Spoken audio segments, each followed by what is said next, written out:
Okay, so this is Mike Kaufman with the Best HDTV Reviews, and we're going to be discussing the Panasonic Viera TC-P65GT50, which is a 65-inch 1080p 600 Hz full 3D plasma TV, which is obviously quite a mouthful, but that's what we're doing.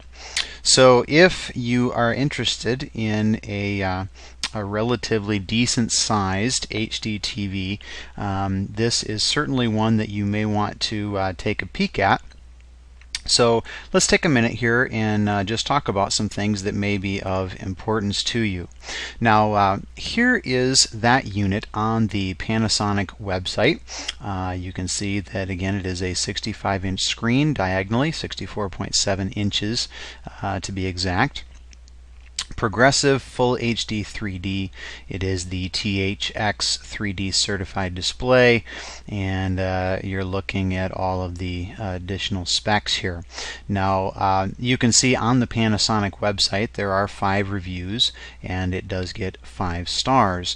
Now of course you might expect that on the Panasonic site, but there are TVs that don't get 5 stars on the Panasonic site, so I think that the reviews on here are relatively accurate. But to show you that they are, I want to head on over to Amazon, and you can see on Amazon here that that is the TV that we're looking at, the P65GT50, and you can see here there are 247 customer reviews, and of those the average is 4.5 out of 5 stars.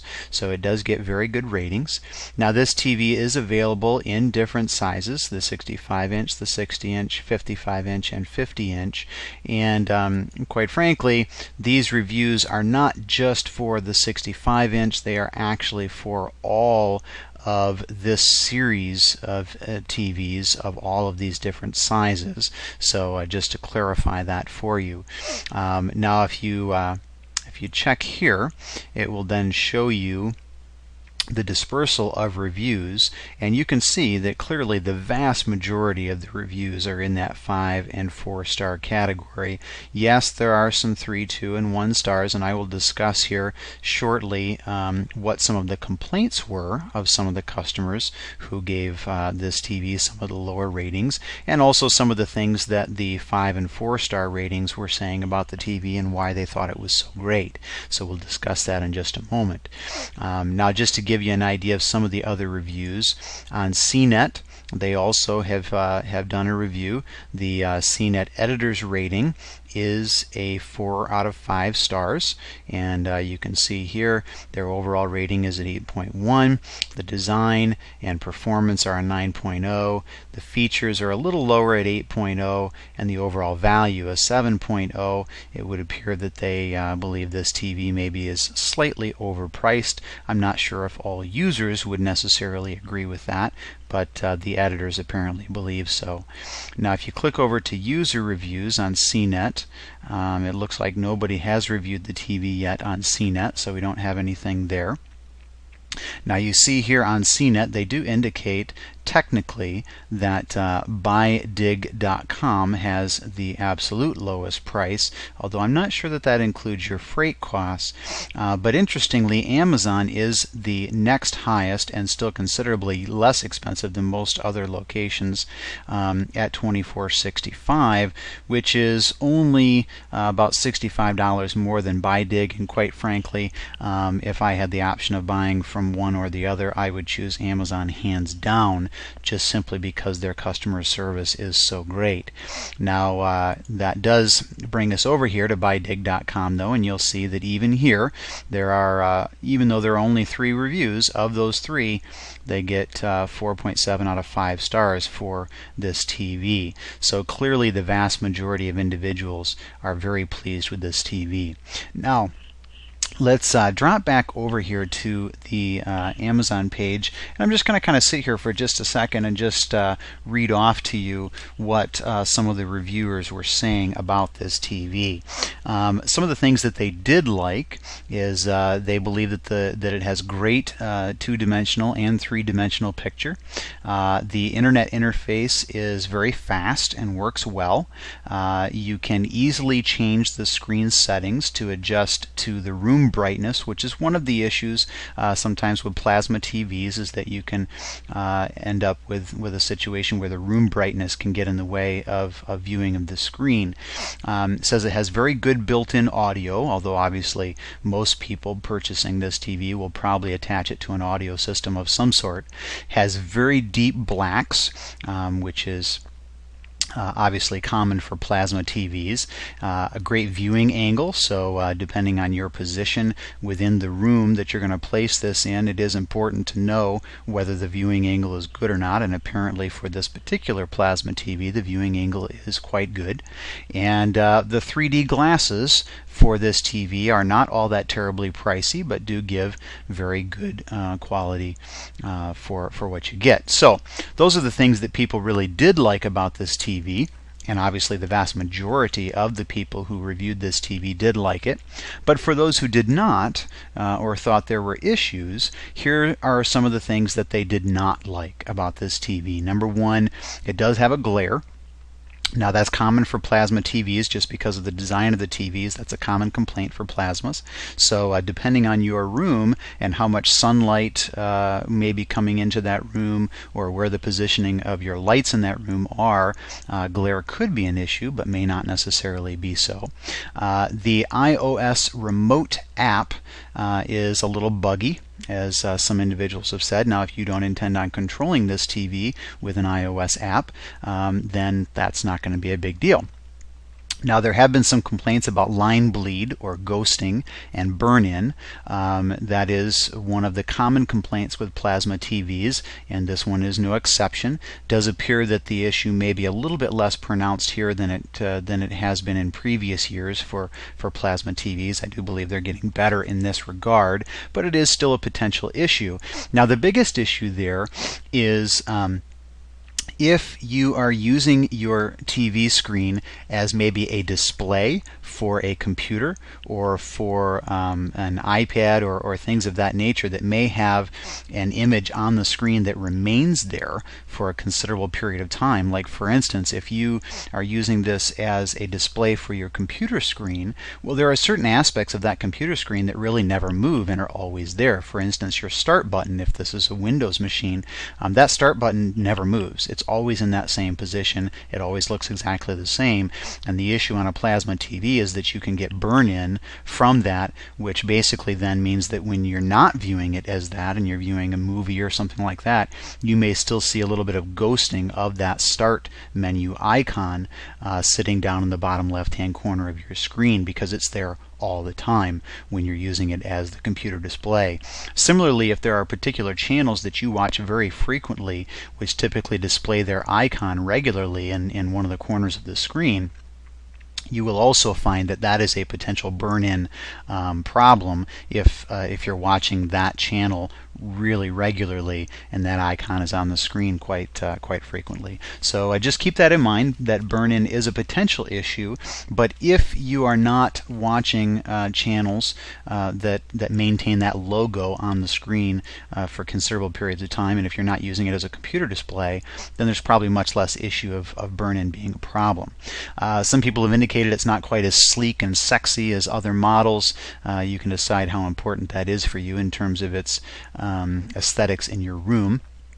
They indicate that the two-dimensional to three-dimensional conversion is not that great. Many of these newer TVs will have the option of being able to convert two-dimensional movies into 3D so that you can watch them in that way, but that conversion is not always perfect, and people indicate on this particular TV the conversion is not terribly great. Now, some people have also indicated that on bright scenes where the screen is lit up very brightly, that they can get some buzz from that screen. Most people have not complained about that. Those who did, it varies in terms of the intensity of that buzzing sound or how badly it bothers people. Some of that may have to do with how close to the screen you are in terms of whether it's very noticeable. So if you intend on watching this TV from across the room, then that may not be an issue for you. Now, some people have indicated, in fact many people have indicated, that Panasonic's customer service is not that terribly great. So if you do have issues with your TV and you need to deal with Panasonic, that may be a potential issue for you. However, if you purchase through Amazon, the nice thing is that Amazon's customer service is phenomenal. And so if Panasonic gives you any issues, quite frankly, my first call would be to Amazon, and they will take care of you. Now, some other people have complained for the internet apps that there are ads that show up on the screen, and in addition, that it seems like the ads become more frequent with time. I don't have experience with that myself, so I couldn't say, but that is one of the complaints that people have indicated.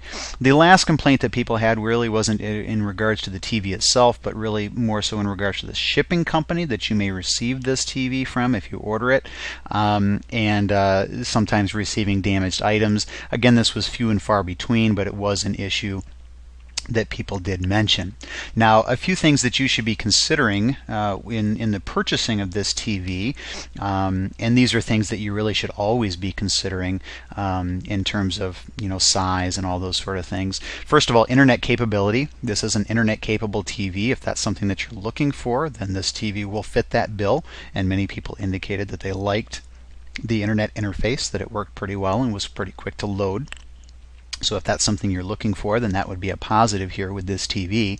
The viewing angle is another thing you should always consider, depending on where the TV is going to be positioned and where your couches or chairs might be positioned in that room to watch the TV. Viewing angle could be a considerable issue.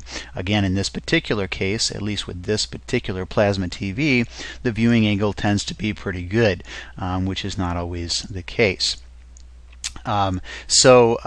Screen brightness, that can be a potential issue and is something to consider. Now, Plasma TVs tend to have very good black levels, and they do well in dark rooms and not so much necessarily in brighter rooms. Viewing angle is a pro for Plasma, and in this case as I indicated, is very good. Now, some of the cons for a Plasma TV would be that they generally have one of the higher power consumptions of all HD TVs.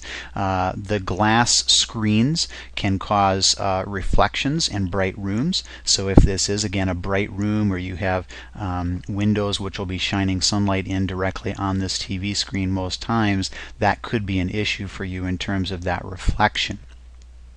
Now, you should also pay attention to what kind of hookups does the TV have, and whether those are going to line up with the type hookups that you need. Now, quite frankly, most of the newer TVs, as long as you're buying a higher end TV, that really shouldn't be an issue. There's very likely to be a hookup for just about everything that you want to do.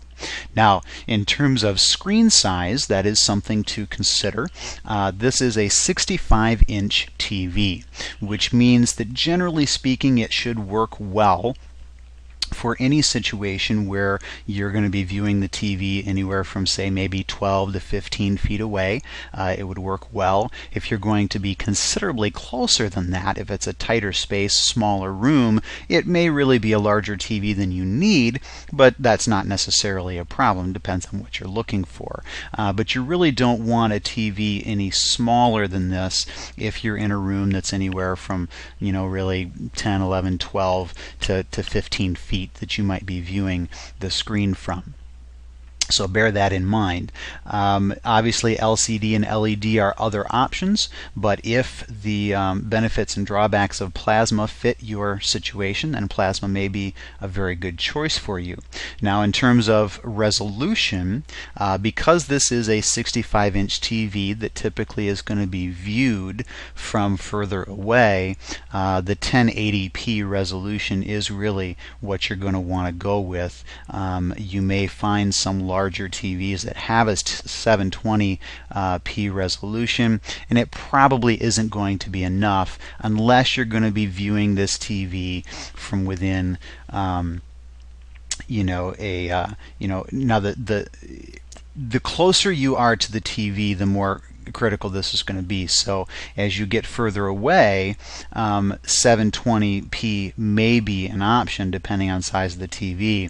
But in this particular case, I think if you're looking for a 65-inch and you're not sitting more than 10 or 12 feet away, you really probably should stick to 1080p, which this is. So I hope that that is helpful to you. You can click the link below this video, and it'll take you directly over to Amazon, to the specific page of this site where you can purchase this TV. If you want to look around, of course, obviously feel free to do so. But I do believe that Amazon probably has just about the best price you're going to find, and fortunately their customer service is also very good. You will see here as I'm sitting on this Panasonic page that if I go over to my cart, which I've already added this item to, you'll see it does show that $24.65 price tag, and it is eligible for free Super Saver shipping, so that would be your total price, the $24.65.